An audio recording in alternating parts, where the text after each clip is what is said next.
তো বন্ধুরা, আজকে আমরা রান্নাঘরে সবাই খুবই ব্যস্ত, মানে কারোর হাত খালি নেই, কোনো না কোনো কাজে ব্যস্ত। তো সেই ব্যস্ততা কিসের জন্য, পুরো ভিডিওটা দেখলে আপনারা অবশ্যই বুঝতে পারবেন।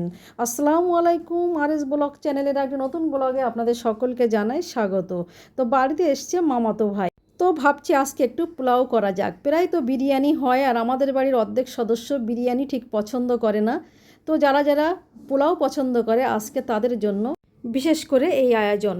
আসলে পোলাও করলে যে সবাই খায় না তা কিন্তু নয়, পোলাও বিরিয়ানি করলে সবাই কম বেশি খায়, তবে তৃপ্তি সহকারে যারা পছন্দ করে তারা সেটাই খায়, আর যারা পছন্দ করে না তারা কিন্তু তৃপ্তি করে খেতে পারে না।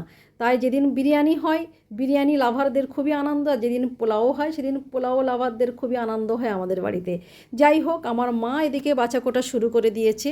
ভাজাভুজির জন্য বেগুন আর পটল আমার মা কেটে দিচ্ছে, এদিকে আমি নারকেল কুড়নি দিয়ে নারকেলটা কুড়ে দিচ্ছি। আসলে আমি কি করি, কুড়নিতে একবার নারকেলটা কুড়ে দিয়ে তারপরে আর একবার মিক্সিতে পেশাই করলে দুধটা কিন্তু খুব ভালোভাবে বেরিয়ে যায়, খুব মিহি হয় এই আর কি। সেই জন্য আমি মানে মিক্সিতে বেশি চাপ না দেওয়ার জন্য আমি না কুড়নিতে কুড়ে দিচ্ছি, তারপরে মিক্সিতে পেশাই করে নেবো। যাই হোক, এদিকে আমার নারকেল কোড়া প্রায় কমপ্লিট হয়ে এসেছে, 4টে নারকেল কুড়ছি। আর ওদিকে আমার ভাবি কিন্তু আলু ভাজা অলরেডি শুরু করে দিয়েছে। এদিকে বোন বেগুন ভাজা শুরু করে দিয়েছে। আসলে পোলাওয়ার জন্য অনেক ভাজাভুজি করতে হয়, ভাজাভুজি দিয়েই কিন্তু পোলাওটা বেশি ভালো লাগে। আর পোলাও রান্না করতে দেরি হয় এই কারণে, কারণ বিভিন্ন রকম ভাজাভুজি করতে গিয়ে পোলাওটা অনেক লেট হয়ে যায়। পোলাও কিন্তু খুব ঝামেলার জিনিস, আমার অতটা ভালো লাগে না। বিরিয়ানিটা ঝটপট রান্না হয়ে যায়।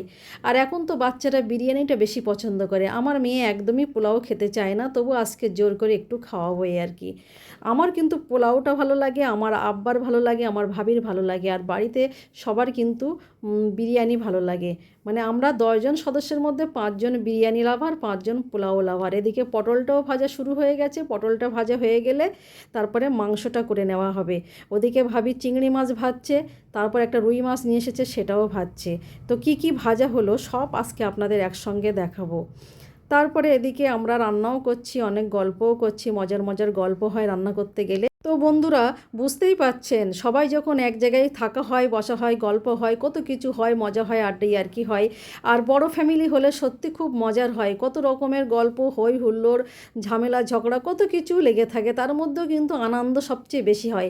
ভাজাভুজির মধ্যে হয়েছে পটল ভাজা, আলু ভাজা, বেগুন ভাজা, চিংড়ি মাছ ভাজা, রুই মাছ ভাজা, আর তারপরে হবে ছোলার ডাল। ছোলার ডালটা কিন্তু নারকেলের দুধ দিয়ে করব।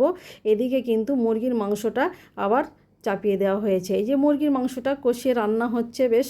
আর ভাতটা কিন্তু আমরা ওই কাঠের চুলোয় দেব, কারণ গ্যাসের চুলোতে এইসব ভাজাভুজি মাংসগুলো হচ্ছে, তবে কাঠের চুলোর কিন্তু মজাই আলাদা রান্নার। মানে এখন তো আমরা মানে শৌখিন হয়ে গেছি, গ্যাসের চুলো ছাড়া রান্না করতে পারি না, কিন্তু কাঠের চুলো রান্না খেলে না মজাই লাগে। আমাদের কিন্তু কাঠের চুলো আছে, সেটাতে কিন্তু ভারী ভারী রান্না যখন হয় তখন কিন্তু আমরা কাঠের চুলোতেই করি। আর বেশিরভাগ মাংস, তারপরে এমনি অনেক বড় বড় রান্না যখন হয় আমার মা কিন্তু বলে কাঠের চুলোতেই দিতে। তো যাই হোক, আর কাঠের চুলোতে রান্নার একটা মজার স্বাদ আলাদা হয়, যেটা কিন্তু এই গ্যাসের চুলোতে আমরা পাই না সেই আগের মতো স্বাদটা।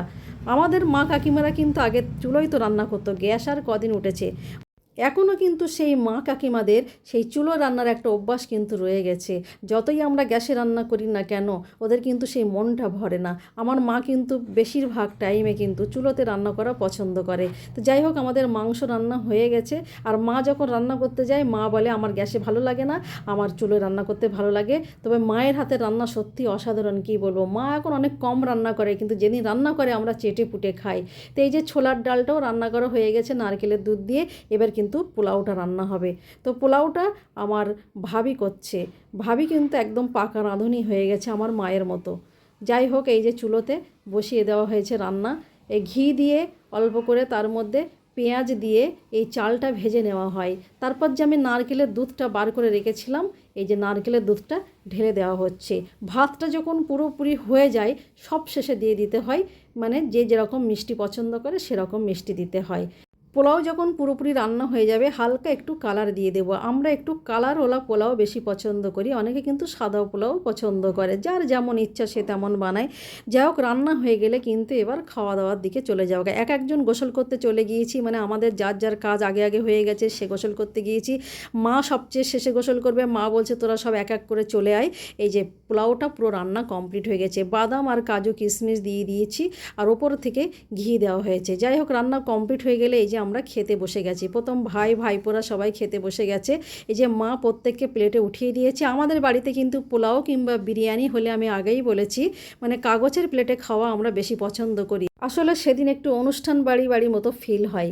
যাই হোক, এই যে সবাইয়ের ভাত বাড়া হয়ে গেছে, মা কিন্তু সবাইয়ের ভাত বেড়ে দিয়েছে প্লেটে প্লেটে। মানে পোলাওটা একটু আগে আগে মানে প্লেটে উঠিয়ে রাখলে কী হয়, ঝুরঝুরে ভাব থাকে, যেহেতু নারকেলের দুধ দিয়ে করা হয়েছে না, সেই জন্য মানে একটু গায়ে লেগে থাকে, মাখো মাখো হয়, আর প্লেটে খুলে দিলে একদম ঝুরঝুরে হয়ে যায়। আমার মামাতো ভাই তো খেতে বসেছে, এই যে ভাইয়েরা সব আগে আগে খেয়ে নিচ্ছে, তারপরে আমরা খেতে বসবো। তো আজকে পোলাওটা কেমন হয়েছে আর প্রথম থেকে শেষ পর্যন্ত ভিডিওটা আপনাদের কেমন লেগেছে অবশ্যই লাইক শেয়ার কমেন্ট করে পাশে থাকবেন। আর পোলাও যাদের যাদের পছন্দ অবশ্যই আপনারা জানাবেন। তো বন্ধুরা, আজকের ভিডিওটি এই পর্যন্ত। আর সব শেষে থাকছে কোল্ড ড্রিঙ্কস। পোলাও কিংবা বিরিয়ানি খাওয়ার পরে কোল্ড ড্রিঙ্কস না খেলে ঠিক জমে না। তো বন্ধুরা, ভালো থাকবেন, সুস্থ থাকবেন। আজকের ভিডিওটি এই পর্যন্ত। Thank you.